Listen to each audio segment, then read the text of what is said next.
आपको आपकी स्क्रीन पर लेकर आते हैं वोडाफोन आइडिया से जुड़ी हुई इंपॉर्टेंट खबर है कि वोडाफोन आइडिया के एफडीआई प्रस्ताव को मंजूरी मिल गई है और कैबिनेट अगले 1 से 2 हफ्ते के अंदर इसे मंजूरी दे सकता है। और दूरसंचार विभाग ने कैबिनेट नोट सर्कुलेट किया था और सभी जो संबंधित मंत्रालय थे उनसे राय भी मांगी थी इस मुद्दे पर। तो ये काफी इंपॉर्टेंट खबर है वोडाफोन आइडिया के हिसाब से, क्योंकि कंपनी का 15,000 करोड़ के एफडीआई लाने का प्रस्ताव उन्होंने रखा है और हिस्सेदारी बेचने के लिए कई पीई फंड से भी बातचीत चल रही है। तो ये काफी इंपॉर्टेंट खबर है वोडाफोन आइडिया के पर्सपेक्टिव से। स्टॉक में देखिए काफी एक्शन बनते हुए दिखा भी है और स्टॉक अब दिन के ऊपरी स्तरों पर ट्रेड कर रहा है। 6 रुपए 45 पैसे के मौजूदा लेवल्स देखने को मिल रहे हैं। ऑलरेडी काफी दिक्कतों में असीम ये वोडाफोन आइडिया का स्टॉक हमने देखा भी है। असीम मनचंदा इनफैक्ट हमारे साथ जुड़ेंगे, उनसे और डिटेल्स लेंगे इस खबर से जुड़ी हुई, क्योंकि ये काफी लंबे समय से ये प्रस्ताव वोडाफोन आइडिया की ओर से फ्लोट हो रहा था, अटका हुआ था और अब खबर ये आ रही है कि कैबिनेट 1 से 2 हफ्ते के अंदर ये मंजूरी दे सकता है। 15,000 करोड़ का एफडीआई का जो प्रस्ताव है वो कंपनी ने लाने की कोशिश कर रही है। कई पीई फर्म्स हैं जिनके साथ बातचीत चल रही है। काफी समय से ये खबरें इनफैक्ट फ्लोट हो भी रही हैं, तो देखना होगा कि किन पीई फर्म्स के साथ ये फाइनली बातचीत आगे बढ़ती है।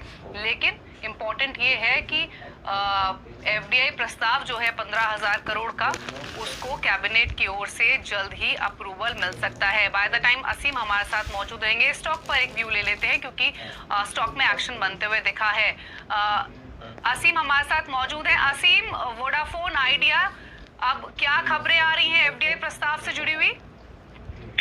जी सही कहा आपने, कंपनी ने 15,000 करोड़ रुपए एफडीआई जुटाने की हरी झंडी जो है वो मांगी हुई है। जो हमें सूत्रों के हवाले से जानकारी मिल रही है कि दूरसंचार विभाग ने इसके लिए कैबिनेट नोट जो है वो सर्कुलेट जो है वो कर दिया है और कैबिनेट नोट को 1 से 2 हफ्ते के अंदर मंजूरी जो है मिल सकती है। तो कंपनी ने कुल 15,000 करोड़ रुपए एफडीआई जुटाने का प्रस्ताव जो है वो रखा है और कई पीई फंड के साथ कंपनी की बातचीत जो है अंतिम दौर में है। एक बार सरकार से हरी झंडी जो मिल जाती है तो कंपनी हिस्सेदारी बेच करके ये 15,000 करोड़ रुपए जो है वो जुटा सकती है।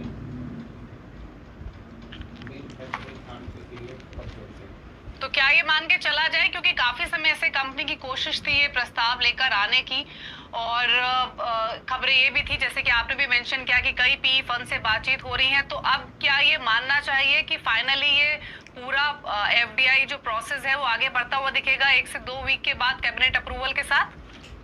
जी सही कहा आपने, कंपनी को अभी तक सरकार से एफडीआई लाने का अप्रूवल जो है वो नहीं मिला था, तो कंपनी वेट करी थी कि एक बार सरकार से उसको अप्रूवल जो है मिल जाता है तो उसको लेकर के आगे जो है वो बढ़ सकती है। तो कैबिनेट अगले 1 से 2 हफ्ते के अंदर कंपनी के प्रस्ताव को हरी झंडी देगा। तो कंपनी फिर जो पीई इन्वेस्टर्स हैं उनके साथ बातचीत कंपनी की ऑलरेडी चल रही है। कंपनी के कई सारे इन्वेस्टर जो है इसमें इंटरेस्टेड भी है पैसा लगाने के लिए, तो वो बातचीत जो है उसी हिसाब से आगे जो है बढ़ेगी जब उनको सरकार से अप्रूवल मिलेगा। क्योंकि फंड जो है वो लेकर के आना है, 15,000 करोड़ रुपए का फंड है। अगर आपको 5,000 करोड़ रुपए से ज्यादा का एफडीआई लाना होता है तो आपको कैबिनेट के अप्रूवल की जरूरत जो है होती है। तो ये अपने अंतिम चरण में ये सारी प्रोसेस जो है पहुंच गई है।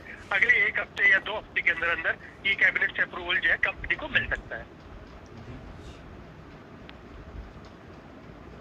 ठीक है, शुक्रिया असीम में डिटेल्स बताने के लिए। तो अगले 1 से 2 हफ्ते में ये अप्रूवल कंपनी को मिल सकता है। उसके बाद कंपनी 15,000 करोड़ के जो एफडीआई लाने की कोशिश कर रही है उस पर आगे बढ़ेगी और कुछ पीई फर्म से ऑलरेडी कंपनी की बातचीत चल रही है। स्टॉक 6 रुपए 35